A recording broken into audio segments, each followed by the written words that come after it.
ॐ नमो भगवते वासुदेवाय। तृतीयस्कन्धः अध एकत्रिंशत्तमोऽध्यायः। श्रीभगवानुवाच कर्मणा दैवनेत्रेण जन्तुर्देहोपपत्तये स्त्रिया प्रविष्ट उदरं पुंसोरेदकणाश्रयः कललं त्वेकरात्रेण पञ्चरात्रेण बुद्बुदं दशाखेन तु कर्कन्दुः पेष्यन्दं वा ततः परं मासेन तु शिरोद्वाभ्यां बाह्वत्क्राद्यङ्गविग्रहः न खलो मास्ति चर्माणि लिङ्गच्छित्रोद्भवस्त्रिभिः चतुर्भिर्दादवः सप्त पञ्चमीच्युत्य दुर्भगः षड्भिर्जरायुणावीतः कुक्षौ भ्राम्यति दक्षिणे माधुर्जग्दानपानाद्यैरेतद्धातुरसम्मते शेते विन्मूत्रयोर्गर्ते सजन्तुर्जन्तुसम्भवे कृमिभीक्षत सर्वाङ्ग सौकुमार्यात् प्रतीक्षणम् मूर्छामाप्नोत्यरुक्लेश तत्रत्रैक्षुद्धितैर्मुहुः कटुतीक्ष्णोक्षणलवण उक्षामृद्याभिरुर्बणैः मातृभुक्तैरुपस्पृष्ट सर्वाङ्गगोथितवेदनः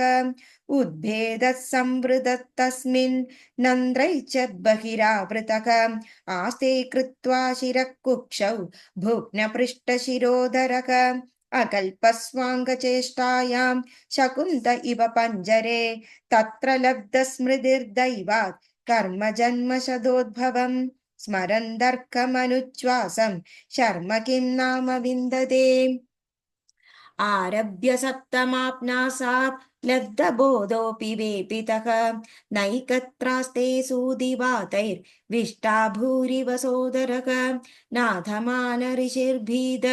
सप्तभद्रिकृताञ्जलिः स्तुवीदत्तं विक्लवाय वाचा येनोदरेऽर्पितः जन्तुरुवाच तस्योपसन्नमवितुं जगदिच्छयात् नानातनोर्भुवि चरणारविन्दं शोकं वज्रामि शरणं ह्यदुतोभयं मे येनेदृशी गतिरध्यर्ष्य ततोऽनुरूपा यस्तत्र द्वन्द्व इव कर्मभिरावृतात्मा भूतेन्द्रियाशयमयीवमलम्ब्य मायाम् आस्ते विशुद्धमविकारमकण्ठबोधम् आतप्यमानमहृदये वसितं नमामि यः पञ्चभूतरचिते रहितः शरीरे चन्नो यदेन्द्रियगुणार्थचिदात्मकोऽहं तेनाविकुण्ठमहिमानमृशं तमेनं वन्दे परं प्रकृतिपूरुषयो पुमांसं यन्माययोरुगुणकर्मनिबन्धनेऽस्मिन् संसारिके पदिचरं स्तभिदश्रमेण नष्टस्मृतिः पुनरयं प्रवृणीत लोकम् युक्त्याकयामकदनुग्रहमन्तरेण ज्ञानं यदेतदतथा कथमः सदेव त्रैकालिकं स्थिरचरेष्वनुवर्तितांशकं तं जीवकर्म पदवीमनुवर्तमाना तावत्त्रयोपशमनाय वयं भजेम देह्यन्यदेकविवरे जठराग्निनासृन् विन्मूत्रकूपपतितो वृषदत्तदेहः गणयन् स्वमासान् निर्वास्यते कृपणधिर्भगवन् कदानु येनेदृशीं गतिमसौ दशमास्य ईश्व सङ्ग्राहितः पूरयदेन भवाद्यशेन स्वेनैव तुष्यतु कृतेन सदीनद्यादः को नाम तत्प्रतिविनाञ्जलिमस्य कुर्यात् पश्यत्ययं दिशनयाननु सप्तभद्रिः शारीरकेदमशरीर्यपरस्वदेहे यत्सृष्टया सन्तमकं पुरुषं पुराणं पश्ये बहिर्हृदि च त्यैवमिव प्रतीतं शोकं वसन्न विविभो बुहुदुःखवासं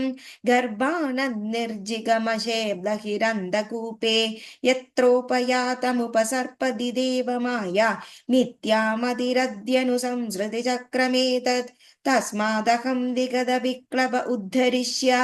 आत्मानमाशु तमसः सुहृदात्मनैव भूयो यदा व्यसनमेतदनेकरन्ध्रं मामा भविष्यदुपसादित विष्णुपादका कपिल उवाच एवं कृतमधिर्गर्भे दशम् दशमास्यत्सुवन् ऋषिः सद्य क्षिपत्यवाचीनं प्रसूत्यैसूदिमारुतः तेनावसृष्टसहसा कृत्वा वाक्षिर आतुरः विनिष्क्रामधिकृच्छ्रेण निरुच्छ्वासो हतस्मृतिः पतितो भुव्यङ्ग्यमूत्रे विष्टा भूरिव चेष्टदे रोरूयदि गते ज्ञाने विपरीतां गतिं गतः परच्छन्दं न विदुषा पुष्यमाणो जनेन सह अनभिप्रेतमापन्नः प्रत्याख्यातुमुनीश्वरः शायितो शुचिरे पर्यङ्गे जन्तुस्वेदजदूषिते नेशकन्दूयनेङ्गानाम् आसनोत्थानचेष्टने तुद्दन्त्यामत्वचं दंशा मशगामत्कुणादयः रुदन्तं विगतज्ञानं कृमय कृमिकं यथा इत्येवं शैशवं भुक्त्वा दुःखं पौगदन्तमेव च अलब्धापीर्तितो ज्ञाना अदिद्धं मन्युषु चार्पितः सह देहेन मानेन वर्धमानेन मन्युना करोति विग्रहं कामी कामिष्वन्दाय चात्मनः भूतै पञ्चभिरारब्धे देहे देह्यबुधो सकृत् अहं मम्मेत्य सद्ग्राहक करोति कुमतिर्मतिं तदर्थं कुरुते कर्म यद्बद्धो याति संसृतिं योऽनुयाति तदत्क्लेशम् अविद्या कर्मबन्धनः यद्यस्तब्धिपदिः पुनः शिष्णो गद्धरकृतोद्यमैः आस्तिदो रमते जन्तु तमो विशदि पूर्ववद् सत्यं शौचं दया मौनं बुद्धिशीर्ह्रीष्य क्षमा शमोदमो भविश्चेदि यद्गाद्यादिसंशयम् त्वेष्वाशान्तेषु मूढेषु खण्डितात्मस्वसाधुषु सङ्गं न कुर्याचोक्ष्येषु योषित् क्रीडां मृगेषु च न तथास्य भवेन्माहो बन्धनशान्यप्रसङ्गतः योषित् सङ्गाद्यदा पुंसो यथा तत्सङ्गितं गतः प्रजापति स्वां दुहितरं दृष्ट्वा तद्रूपदर्शितः रोहिद्भुतां सोऽन्वदावृदृक्ष रूपी हत तत्रपः तत्सृष्टसृष्टसृष्टेषु को न खण्डितदीपुमान् ऋषिं नारायणमृते योषिन्मय्येकमायया बलं मे पश्य मायायाः स्त्रीमय्या जयिनो दिशां या करोति पदाक्रान्तान् भ्रूविजृम्भेण केवलं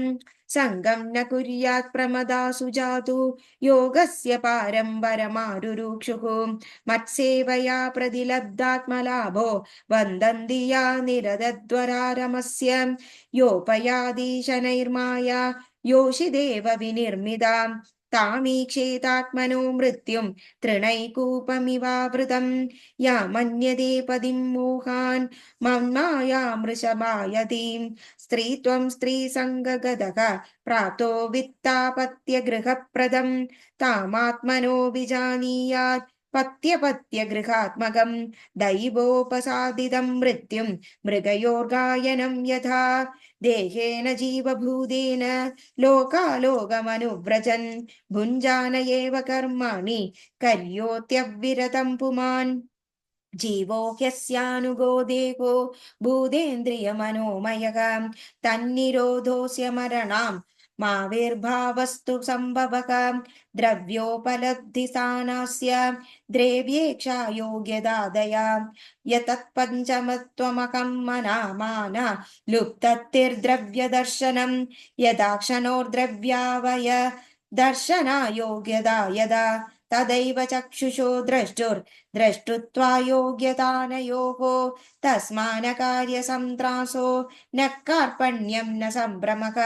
बुद्ध्वा जीवगतिं धीरो मुक्तसङ्गच्चरेदिक सम्यक् दर्शनया बुद्ध्या योगवैराग्ययुक्तया माया विरचिते लोके चरेण्यस्य कळेबरम् इति श्रीमद्भागवते महापुराणे पारमहंस्यां संहितायां तृतीयस्कन्धे कापिलेयोपाख्याने जीवगतिर्नामैकत्रिंशत्तमोऽध्यायः सर्वत्र गोविन्दनाम सङ्कीर्तनं गोविन्द गोविन्द नारायण अखिल गुरु भगवन् नमस्ते।